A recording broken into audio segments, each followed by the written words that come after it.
All right. You cannot live without learning, and you cannot learn without living. This thought comes from the fact that as you live life, you are going to learn things. You're going to learn things that they might seem difficult while you're doing them, and they will teach you a lot of things during and after.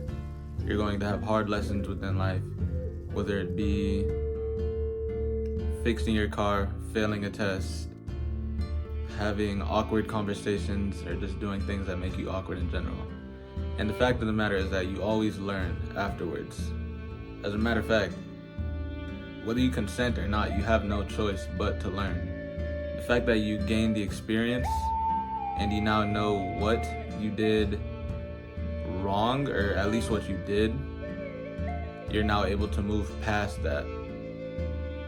And the same goes for vice versa, in a way that you can't learn without living. The reason being because that's where learning comes from. Learning comes from living your life and doing things, getting out there and getting right to action. If you stay in your room all day, I don't know, I can't say playing video games. We'll get to that. But if you just stay in your room all day sleeping, not getting out there, not getting to your passions, and not talking to people, you're not going to learn anything. You can spend 3 months in your room laying down, sleeping, and eating, and you'll realize you learned absolutely nothing within that span of time. No skills, no social reflexes, and not a single step towards your passions, if you have any passions. On the other hand, if you were to go outside and just spend your time talking to people, talking to random people even, that's one of the best pastimes I can find. Talking to random people just about anything. Going to work, getting to action, you'll find that you learn a lot more things. And one cool thing about learning is that the more you learn, the more you're able to have more agency within the world. And what I mean by that is, the more that you know, the more control you have over both yourself and, because of that, the things around you. As this begins to accumulate more and more, you begin to start controlling yourself all the way until absolution, until you've fully gained control of yourself. And once you do that, it becomes almost unrealistic how much control you have on the world around you. The people around you, first and foremost, are going to look at you like a standing pillar or a guru or a teacher, somebody that's worth leading them and all the people that surround you. The objects around you and the events that happen, they're all going to start, just from your perspective, they're going to start corresponding in a way that could only be explained as pure luck or God's favor. It's like, once you have full control of yourself, it's a lot easier to just tap into that stream of success, that cycle of success, where you just win and win and win, and you keep on winning. And that's why you must absolutely live in order to learn. Because you live and you learn, as the quote says. But you learn and you live, and the cycle continues as such, in an upward spiral, always going up. It's not a circle. Yes, it does revolve around, and it goes back to center, to living, learning, living, learning. But you must not look at the circle in a 2D shape. It's always spiraling upwards, from living to learning, to living to learning, to living and learning a bit more, and living more, learning more, living more, and learning more. And that's how the cycle continues. Now, to use a real example, I myself am an up-and-coming engineer, or a student engineer. I will be going to college very soon to pursue the field of engineering, computer engineering to be specific. And over the past few months, I would say, I have had to live a lot in a short span of time, And in doing so, I've had to learn a lot. And because the cycle kept on continuing, I was able to live a lot more and learn a lot more because of the agency that I gained within the world. And this spiral is going to continue. Now, to elaborate, I turned 18 on March 3rd of 2024. This was fairly recently. And even before then, there were just signs of me having to grow up very fast. Already I'm doing college classes in high school, and that was just the start. I thought this was big at first, until things kept on going upwards and upwards. During this time, or before I even turned 18, I got a car. I thought this would be freedom. No, the car is not mine. I simply just get to use it. So I'm going to school, going back and forth, having to manage the time that I spend on the road, what I do once I get to my location, what I do once I'm home, managing my intercommunication between my parents and other family members, and time progresses. As this is going on, I'm having to manage my grades in class as usual. I've been doing this for the past 12 years, ever since kindergarten. And the fact of the matter is that I have to now couple that with managing my money. Managing my money has never been something I've had to worry about before the age of, I'd say, 17. Not seriously, at least. Because I would always find ways to to have money given to me by some family member, whether it be on a birthday or Christmas, or this family member just felt like it, or I worked too, whether I'd worked on a car with my dad and I earned that money. I'd always find something to keep my bank account like somewhere near $500 before the age of 17. And this is always what it was. I never had any bills at that point. Eventually I started getting things like, Spotify, Amazon Prime, PS Plus, of course, but even those didn't really nudge my bank account that much at all. Now, when you put this and stack it on top of gas bills and other bills that accumulate, and school fees and car maintenance fees, then they stack up very quickly. And being that person who relies on your family for your mismatched sense of income, that's just not going to work. So around this time, earlier on in, I'd say, the school year, or to be more precise, August, about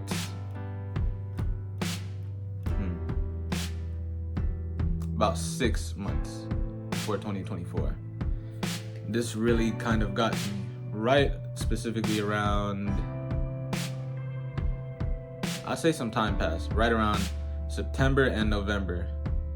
This was the time period where it really got to me. My bank account could not, I repeat, could not deal with the amount of stress I was putting on it anymore.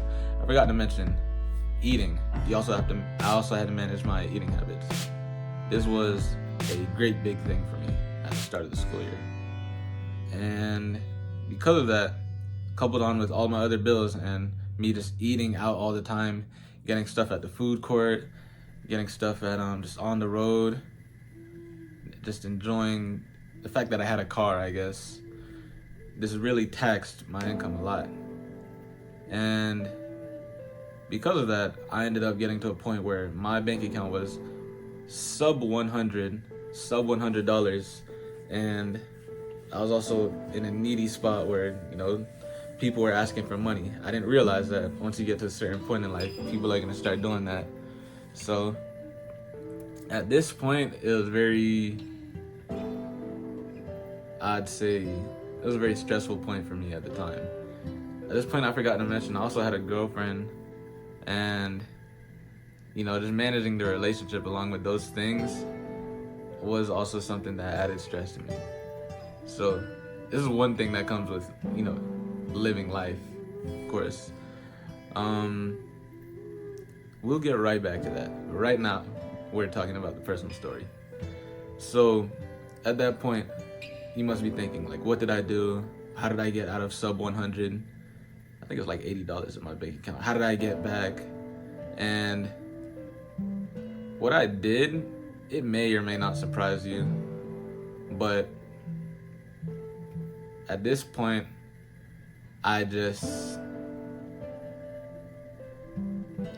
well, let's just put it roughly. First and foremost, I broke up with my girlfriend. Second, I sporadically applied to a bunch of jobs. And third, I started doing my best to absolutely just manage the amount of money I was spending. Gas was a guaranteed thing that I would have to spend money on. Food, I've done fasting before. I could not eat a couple of days and eat what my mom makes me. And so that's what I did. And that's how it was for, I'd say, about a month. Because I did get a job pretty quickly after I just sporadically started applying. And once I was at this job, I was just working. It was a job, I'm not gonna mention it, it was a clothing store. I did not like working at this job at all, from start to finish, or at least from mid to finish. Like, at the start, I kind of enjoyed it. You know, it was my first, I guess, first official job, first legal job. No, not legal, that's not the word. First official job.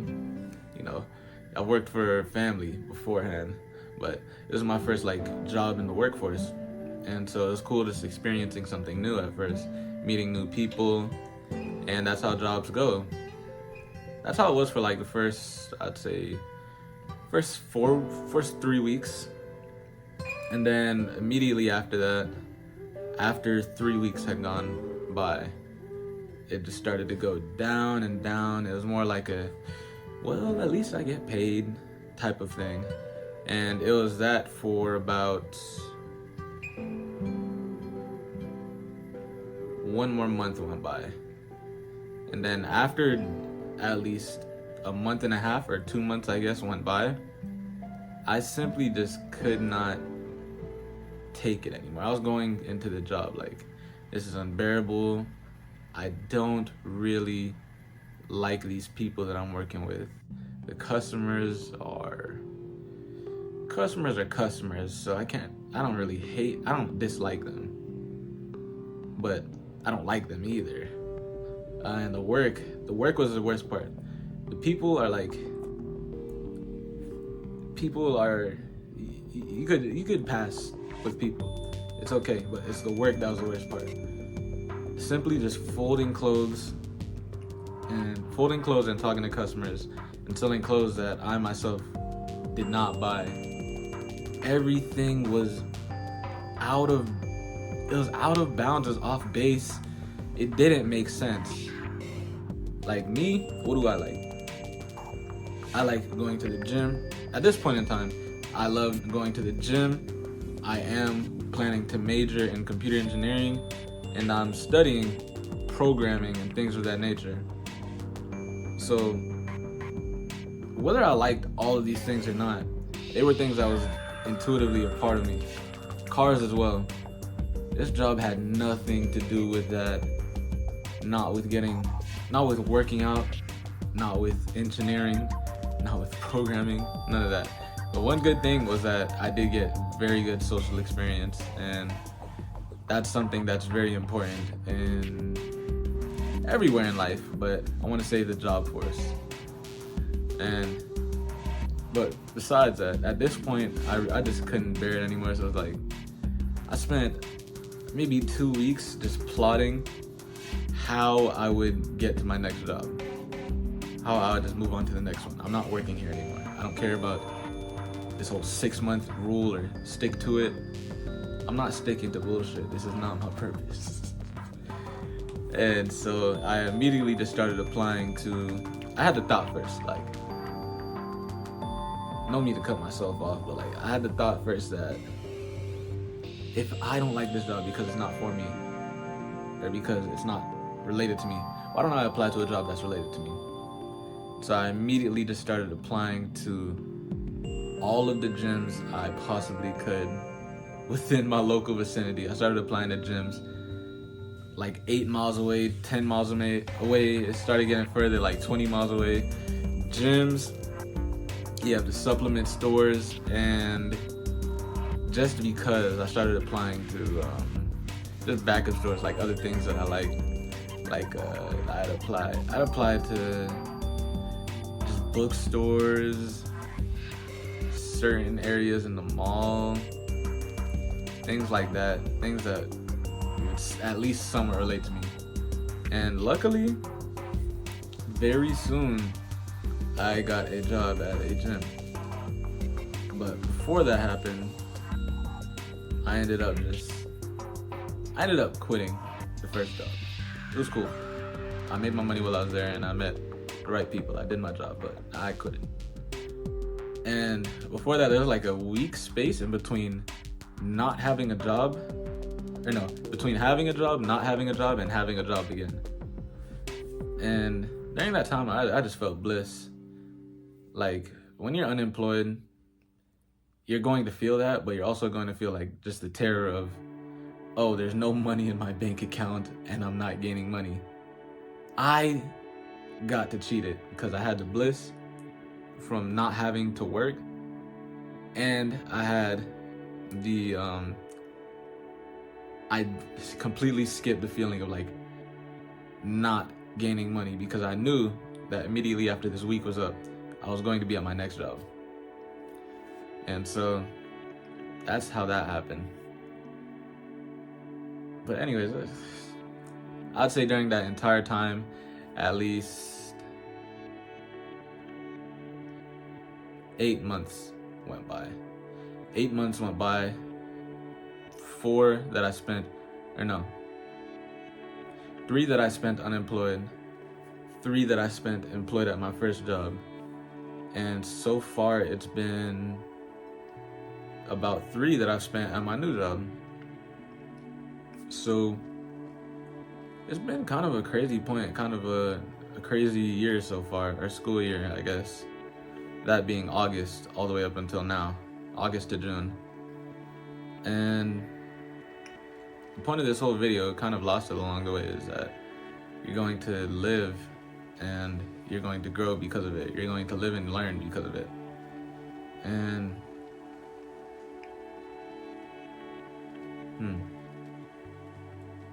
like I was saying, during this entire period, it's really just been having a whole bunch of responsibilities and just the truth of like being an adult just thrown at me all at once, and just having to adapt to it immediately. And the scary part is, this isn't even everything that an adult has to deal with as of yet. Like, all this behind me, not the books, but this room and everything, it's my mom's house. I still have that luxury at least, but I know very soon I'm going to get to a point where I won't have that luxury, and that's fine, because I'll just adapt to that too. I'm going to live through that and learn because of it as well, and only just keep on progressing.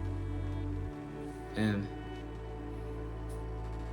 the fact of the matter is to just say that make sure that you learn every step along the way. Make sure that you love learning, and that even more importantly, you love living too. One thing about me is that I love the bad parts just as good as the good parts. At least I try to. Because I know that with those bad parts, how life goes is it's gonna go up and it's gonna go down like a roller coaster. But one thing that's cool about it is that once you go back up, your next peak is gonna be so much higher than your last peak. So all of the terrible stuff that you're enduring right now, all of the pain, all of the working, that's all gonna contribute to so much more very soon. And it's just great to acknowledge that, because like I said, it's always a spiral upwards. You're going to live and you're going to learn. Live and learn. And so that's that.